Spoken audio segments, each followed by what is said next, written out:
Hello guys and welcome back to another video. It's Purple Flames here again, and today in this video, Purple for short, but today in this video we are going to be learning how to do fluid simulations, okay? Right? So how to make water, how to make, just general liquid simulations.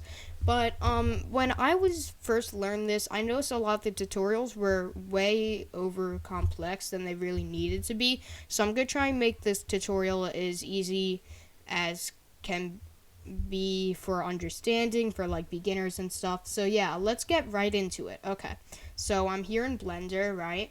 And really what we need to do is we need to go in this tab. Take the cube. Don't delete the default cube. We actually need him for once. Well, you can delete him and just create another one, but just whatever. Okay. Anyway, now expand him. Now, put any mesh you want. For this video, I'm gonna be using an just the monkey thing, right? So I'm just gonna put him in there, and you have to make sure your object is smaller and is inside the other one, right? So now you're gonna click on here, right? Select it. Go into the tab under the particle system tab, right? The particle tab, and go into here. You should see all these things: collision, cloth, soft body, and then you'll see fluid, right? So go into fluid and go to domain, type domain for this cube, right? Once you press domain, you should go here, right, to this part, right below settings. It should be like the first thing. Change it from gas to liquid, and then basically just go down here. And don't change any of this for now. Now go into the monkey head or whatever object you chose. And by the way, whatever object you chose is going to be like the source or the shape of the water, right? So whatever you put inside is going to be a shape, and the outside is just basically how far the water can reach, and like the outside is going to be sort of like the collision thing for the water, right? So basically go in here, go into monkey head, do fluid again, but this time when you go here, you go to flow, right? Then change the flow type from smoke to liquid, and you can change this. Here's the thing. It's completely optional, whatever one you want to do. Except with geometry, it's just going to be like one big drop in that shape, and then it's going to splash, right? And it's going to act like water. With the inflow, it's basically going to be like it's going to be like a faucet. It's just sort of going to be unlimited. But for this one, I'm going to do geometry. Now let's go back to the square, right? And we'll go down to here, and we'll go to the tab under collections, right? And basically go here. You can change the frames, the frame when it starts and when it ends. So I'm going to change the ending frame to 100, right? And I'm also going to change the ending frame of the animation to 100 so that it ends at 100, right?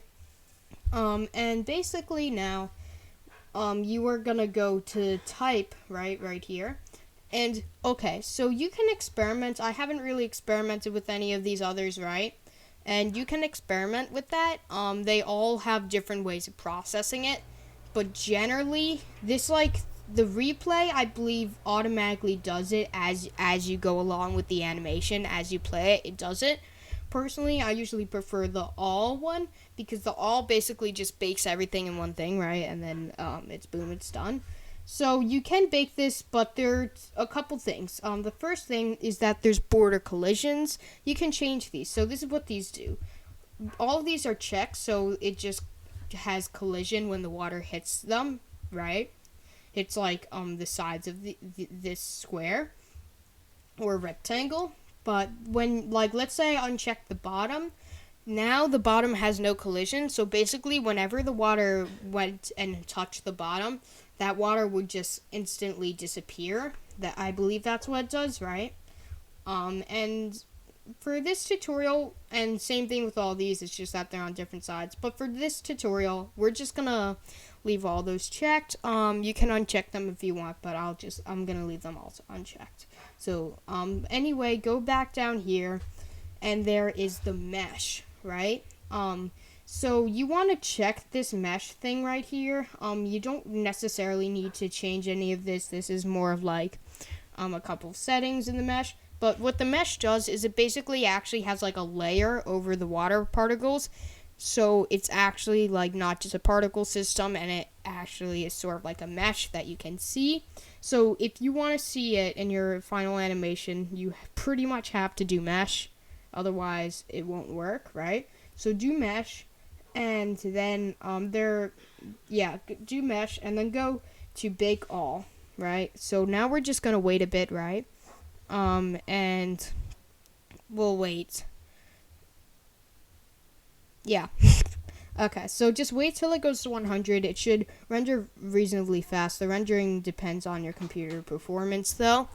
So yeah, so just wait. Now we're gonna switch over to this tab because you know how we switched to this tab in the beginning. Okay, now right. So now here's the thing. Now just play it, and there you have it. You have this really cool water simulation, right? And by the way, you see these dots here? This generally happens a lot, but these dots won't be shown in the final render, so don't worry, okay?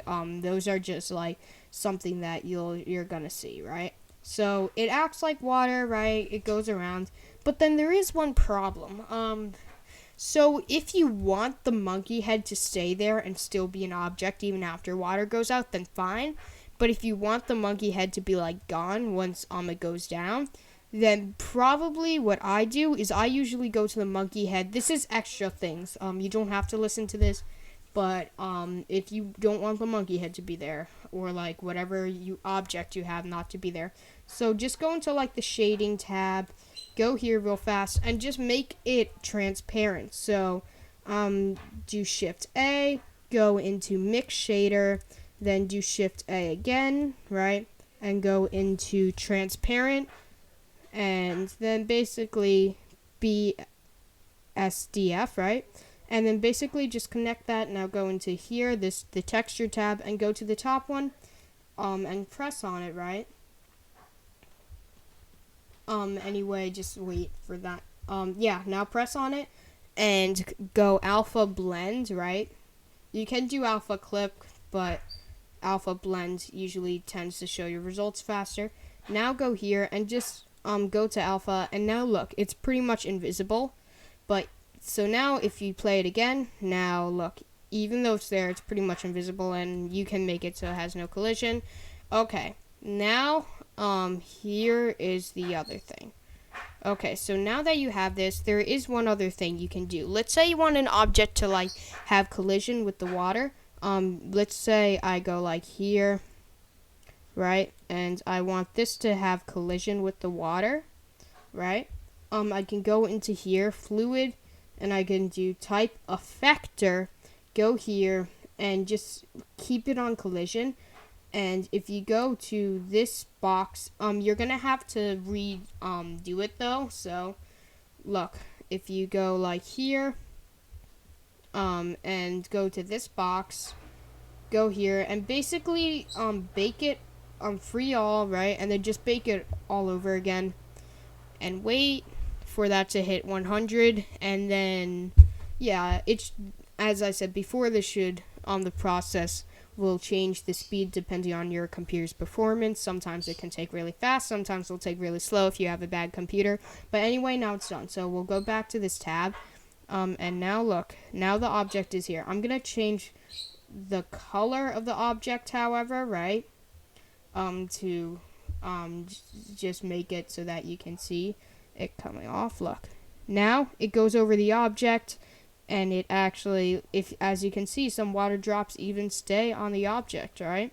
So yeah, guys, and you can change how much geometry the water mesh has by going into that mesh tab, I believe, if you want to make it a bit more poly, right? And if you're wondering about the water texture, really what you need to do about the water texture is you need to select the cube, and the cube is automatically going to be invisible, whether you have an invisible texture or not. So just go here, right, like when I play the animation. So just go to the cube in the frame 0, right? And then once you go to that cube, basically just change it to a water texture, make it shiny, do whatever. And whatever texture you do to the cube will apply to the water.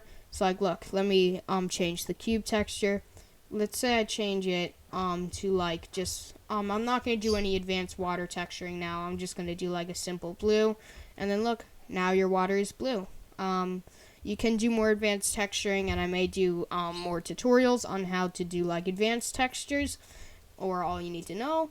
But that is only for time to tell. And I hope you found this tutorial useful. And see you all in the next video. Don't forget to comment below any video ideas, and don't forget to like and subscribe. So yeah, see you next.